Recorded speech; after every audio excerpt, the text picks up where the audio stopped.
আমার কান মুখ একবার চড়ি যাবো, ওটা দিচ্ছে ডিজেল, তুমি যাচ্ছ সোয়াবিন চাল।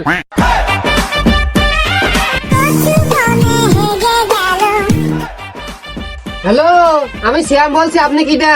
ভাই আপনি কি অনলাইনে তেল অর্ডার দিয়েছেন? হ্যাঁ হ্যাঁ ভাই, আমি অনলাইনে তেলে অর্ডার দিচ্ছি। আমি সেই শ্যাম পাগলা বলছি, আপনি কোথায়? তাড়াতাড়ি আসেন, আমার গাড়ি সাইড দিন ধরে লোড নেই, আপনি শিগগির তেল দিয়ে যান।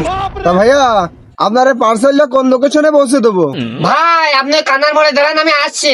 আচ্ছা ভাই আমি ওখান থেকে দাঁড়াচ্ছি, আপনি তাড়াতাড়ি চলে আসেন।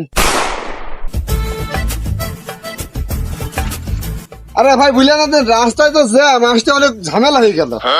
দাঁড়ান আপনার পার্সেলটা বুঝাই দিই। ভাই তাড়াতাড়ি তেলটা বের করেন তো, ঠিক মতো সাইকেল চালাতে পারছেননি। ভাই তেলের জন্য সাইকেল চালাতে পারছেন না? ঠিক তো বুঝলাম না। আরে মোটর সাইকেল চালাতে পারছেন সে কথা বলছি, আপনি আবার কি মনে করছেন? ও তা ভাই বুঝতে পারবেন না, এই যে আপনার তেল টাকাটা দেন, আমি পার্সেল দেয়। ভাই টাকা তো দেবো, ওর ভিতরে কি আছে আগে খুলে তো দেখাবেন। না না ভাই, আমাকে পার্সেল খোলার নিয়ম নেই, এটা আমি খুলতে পারবো না। তোর মাল কি আমি এমনি নিচ্ছি, টাকা দিয়ে দেবো, তা খুলে দেখাবেন নাকি? হ্যাঁ না না ভাই, আমার দ্বারা সম্ভব না, আমি কখনো এই পার্সেল খুলে দেখাতে পারবো না। তোর ভাই তোর মালিকের মাত্র এখানে বাড়ি থাক।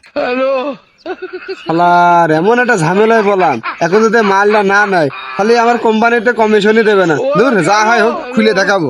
আচ্ছা ভাই তাহলে আপনার এটা খুলে দেখাচ্ছি।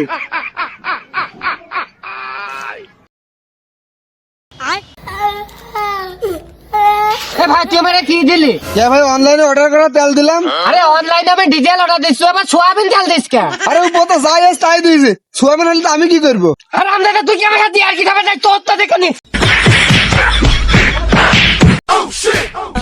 আমার কান মুখ একবার চড়ি যাবো, ওটা দিচ্ছে ডিজেল, তুমি যাচ্ছ সোয়াবিন চাল।